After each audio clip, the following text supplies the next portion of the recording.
Comment encaisser des paiements par carte sur votre boutique WooCommerce avec la passerelle de paiement la plus connue aujourd'hui sur le marché, Stripe.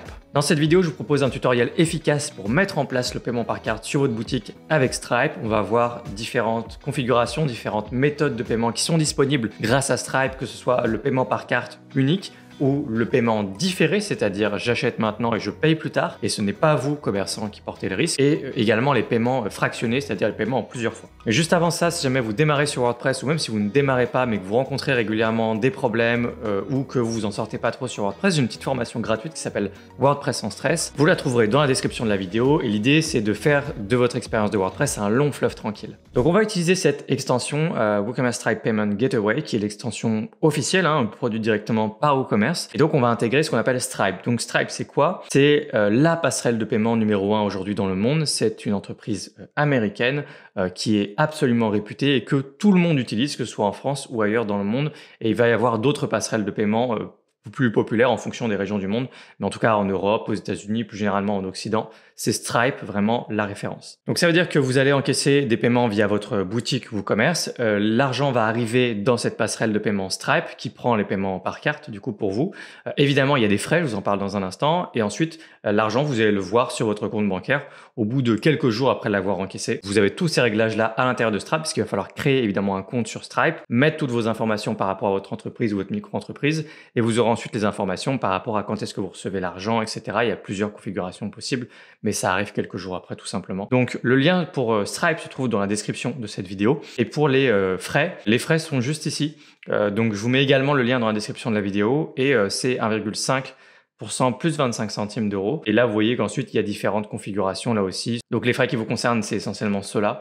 Mais vous avez également d'autres informations concernant toutes les méthodes de paiement que vous trouvez via Stripe. Et on va revenir notamment sur l'une d'entre elles qui nous intéresse tout particulièrement. Donc ce que je vous invite à faire maintenant, c'est de créer un compte Stripe. Vous allez sur stripe.com, vous créez un compte. Vous renseignez un maximum d'informations concernant votre entreprise. Là, je ne vous fais pas un tutoriel complet de Stripe, c'est un service en ligne, tout ce qui est de plus classique. Une fois que vous êtes prêt du côté de Stripe, moi, ce que je fais, c'est que je vais me rendre directement du coup dans votre site WordPress, dans votre boutique WooCommerce, et on va installer l'intégration officielle. Donc, vous faites une recherche WooCommerce Stripe Gateway, et ensuite vous installez et activez cette extension. Ensuite, vous allez pouvoir aller dans WooCommerce, réglages, et dans paiement. Ici, vous allez avoir Stripe qui s'est installé. Donc maintenant, on va aller dans Stripe. Il faudra l'activer juste ici, mais ça va se faire automatiquement quand on fera l'installation. Donc, comme vous avez créé un compte Stripe au préalable, vous allez pouvoir connecter votre compte Stripe à WooCommerce. Donc on clique sur créer ou connecter un compte. Vous pourrez également le faire avec un compte de test. On va le faire juste après. C'est très pratique d'avoir un compte de test. Ça vous permet de tester votre boutique en faisant semblant avec des faux numéros de carte, etc. Je vous montre comment on fait ça juste après. Et ensuite, vous allez avoir un ou plusieurs comptes Stripe. Vous pouvez avoir un compte Stripe et gérer ensuite plusieurs boutiques à partir de ce même compte. Et je vous invite à vous connecter à votre compte en cliquant juste ici. Moi, je le fais et on se retrouve juste après. Voilà, j'ai sélectionné mon compte Stripe, le bon, parce que j'en avais plusieurs que je voulais pas forcément vous montrer directement. Donc là, il fait la connexion et on devrait retourner directement dans le back-office WordPress d'ici quelques secondes. Me voilà dans Stripe, donc juste pour vous remontrer comment les choses sont organisées. Donc vous avez ici au niveau des méthodes de paiement, vous pouvez en activer plusieurs si jamais proposer le virement bancaire, paiement par chèque, paiement à la livraison. Tout ça, c'est des méthodes de paiement manuelles qui n'ont pas besoin d'outils tiers. Et ensuite, la manière dont ça s'affiche dans votre checkout, dans la page de commande de votre boutique, vous pouvez les réordonner. Par exemple, si vous préférez privilégier et mettre le plus en avant possible d'abord le paiement par carte, vous mettez Stripe par exemple en premier comme ça et pensez à cliquer sur enregistrer les modifications. Ensuite, je vais retourner à l'intérieur dans les réglages et vous avez deux onglets. Le premier onglet, c'est toutes les méthodes de paiement qui fonctionnent via Stripe. Et il y a pas mal de choses. On va parcourir assez rapidement. Vous allez voir que le tutoriel est assez succinct parce que c'est pas très compliqué d'utilisation.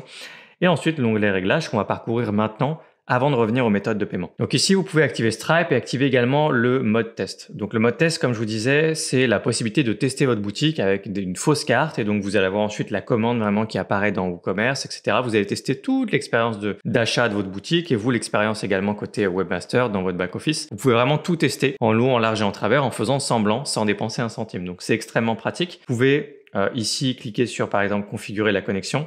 Et là, il y a deux petits onglets, live et test. Et donc là, dans l'onglet test, il va falloir connecter un compte de test. Et donc vous allez avoir en fait le compte que vous avez créé Stripe. Il fonctionne en mode live et en mode test et vous allez pouvoir connecter le mode test également maintenant. Donc vous cliquez sur connecter un compte de test et vous sélectionnez exactement le même compte. Voilà, donc là on voit que je suis dans le mode test puisqu'il y a le petit macaron là juste ici mode test. J'ai sélectionné juste avant le compte que je voulais. Et donc maintenant, on voit que j'ai les deux d'activés. Donc là, actuellement, ça veut dire que ma boutique, là, tout de suite, est en mode test. Et on va le voir notamment, parce que si j'actualise, au niveau de la carte de crédit, ça va être écrit mode test. Et donc là, d'ailleurs, il vous donne des indications, ce qui n'était pas le cas il y a quelques temps. Donc c'est pratique, vous avez juste à récupérer ce code de carte-là. Vous pouvez le copier. Et donc, si vous voulez tester votre boutique, en fait, tout ce que vous avez à faire, c'est de renseigner ce numéro de carte, de mettre une date d'expiration qui est évidemment dans le futur. Et n'importe quelle date fonctionnera dans ce cas-là. Et le code de sécurité, vous en mettez un complètement aléatoire. Et ensuite, vous pouvez commander et vous aurez toute l'expérience. Du coup, mettez-vous en onglet privé si vous voulez voir vraiment l'expérience côté client, visiteur. Mais vous pouvez vraiment tester toute l'expérience et vous également voir ensuite comment c'est dans WooCommerce. Donc, n'hésitez pas. Et une fois que vous avez terminé avec le mode test, que vous avez terminé vos tests, vous pouvez désactiver le mode test juste ici. Ensuite, si jamais vous avez besoin de déconnecter pour reconnecter à un autre compte Stripe, etc., vous pourrez le faire ici. Configurer la connexion, vous pouvez cliquer sur les 3 petits points déconnecter par exemple. Ensuite, vous avez quelques réglages. Par défaut, normalement, il n'y a pas grand chose à changer. Donc, activer les paiements via des cartes enregistrées. Donc là, vous laissez Stripe sauvegarder des informations de carte bancaire sur ses serveurs pour pouvoir recommander plus rapidement, plus facilement ensuite sur des boutiques et donc la vôtre aussi. Vous avez le nom ici au niveau de votre relevé bancaire. Ça, c'est des choses que vous réglez directement dans Stripe. Donc, vous voyez qu'il y a des liens régulièrement. Là, vous pouvez cliquer ici. Ça vous amène au bon endroit dans Stripe pour faire les réglages. Comme ça, ensuite, dans le relevé bancaire des gens, vous aurez le nom de votre boutique, par exemple. N'hésitez pas à cliquer ici pour bien refaire les réglages si jamais vous avez manqué quelques réglages sur Stripe. Vous pouvez ajouter automatiquement le numéro de commande du client au relevé bancaire. Donc, ça ressemblera à ça. Vous avez le numéro de commande qui est récupéré dans WooCommerce et qui va être mis automatiquement au niveau du relevé bancaire des gens. Ça peut être pas mal de laisser ça activé par défaut. Et ensuite, vous pouvez laisser ça comme tel. Vous avez un mode de débogage. Ça vous servira sûrement pour du support client si vous avez des problèmes, etc. On va laisser tout comme ça. Vous voyez qu'il n'y a pas énormément de réglages. Le plus important maintenant, c'est de constater que vous avez du paiement par carte sur votre boutique. Félicitations. On va parler maintenant de paiement différé en plusieurs fois, etc. Mais du coup, votre argent apparaîtra directement dans votre compte Stripe et les gens peuvent du coup payer par carte. Vous n'avez rien de plus à faire maintenant à part tout valider dans votre compte Stripe et sortir vraiment un petit peu du mode sandbox dans Stripe, c'est-à-dire donner vos informations d'entreprise et que ce soit validé par Stripe. Si on revient dans le premier onglet méthode de paiement, vous allez voir qu'il y a pas mal de méthodes de paiement qui sont des intégrations officielles via Stripe, qui sont des partenariats, des intégrations officielles, etc. Stripe essaye de vous donner un maximum d'outils pour que vous puissiez juste utiliser que Stripe, que l'intégration Stripe et ensuite avoir un maximum de méthodes de paiement disponibles. Donc il y a des choses. Pour être tout à fait franc, je ne sais pas ce que c'est. Il y a des méthodes de paiement par rapport aux Pays-Bas, à la Belgique, donc je ne les connais pas spécialement. Libre à vous de les utiliser si ça fait sens pour vous, si vous les connaissez. Moi, ce que j'aimerais, c'est m'attarder juste sur une en particulier.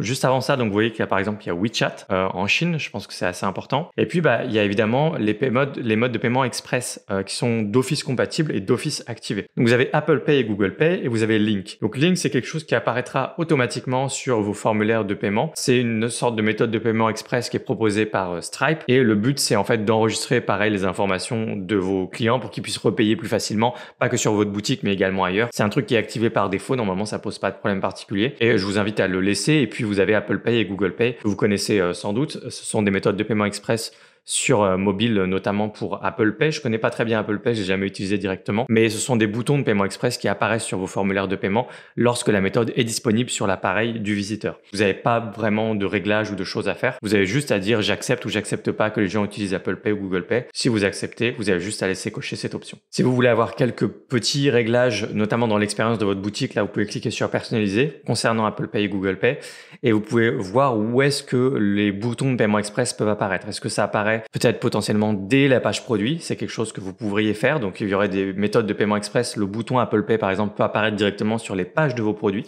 Si vous voulez pas, vous pouvez venir ici et décocher. Vous avez la même chose pour la page de paiement ou le panier, donc vous voyez que ça peut apparaître partout. Et ensuite, l'appel à l'action, est-ce que c'est une icône toute seule? Est-ce que c'est écrit acheter, faire un don, livre, etc. Vous laissez ça par défaut, normalement c'est déjà très bien. Et puis quelques petites options d'apparence par rapport à la taille du bouton. Est-ce que c'est un bouton plutôt sur fond sombre ou clair, ou la taille du bouton, etc. Si vous voulez tester l'apparence de ça, rendez-vous directement sur votre mobile, sur votre boutique. Et si jamais vous avez la méthode Google Pay ou Apple Pay depuis votre appareil, vous verrez les boutons apparaître tout simplement et ça vous permettra de tester vraiment les petits réglages d'apparence. Je vais revenir en arrière et puis on va s'attarder sur tout ce qui est paiement en plusieurs fois. En fait, Stripe a une intégration officielle avec le service Klarna.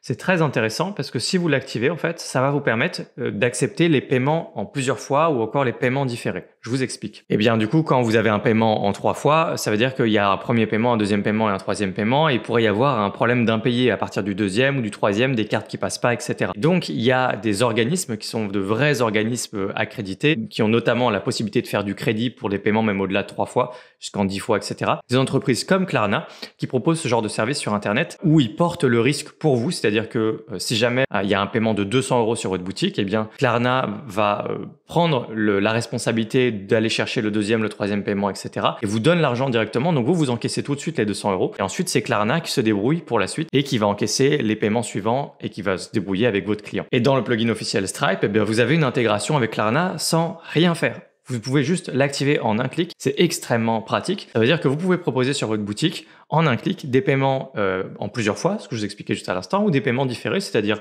je décide d'acheter maintenant et je paye que dans 30 jours par exemple. Ça, ce sera un paiement différé.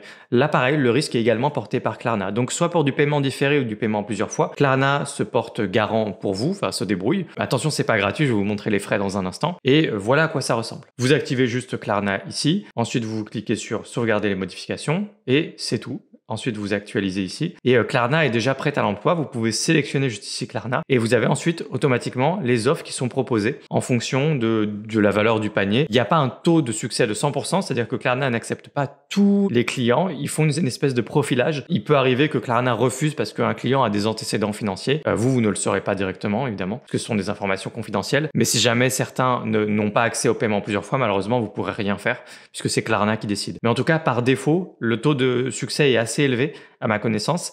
Et par défaut, là, vous voyez qu'il y a 3 méthodes qui sont proposées. Paiement immédiat, mais ça sert à rien de passer par Klarna, évidemment. Là, ce serait vraiment perdre de l'argent pour rien parce que vous allez voir que les frais sont plus élevés. Paiement en 3 fois ici, 3 fois 12 € sans intérêt. Sans intérêt pour le client, mais vous, il y a les frais. Et paiement dans 30 jours, c'est-à-dire le paiement différé. Donc, vous avez cette présentation qui est moyennement clair, puisque là, c'est pas super clair le fait que ce soit en fait 3 offres, 3 propositions différentes. Mais ça peut être soit ça, soit ça, soit ça via Klarna. Voilà. Donc, si jamais vous voulez modifier, vous pouvez cliquer sur personnaliser et modifier le nom ou la description. C'est ce que vous avez de visible ici. Le nom, Klarna, et la description ici. Donc par exemple, le nom Klarna, ça évoque pas forcément grand chose à beaucoup de gens.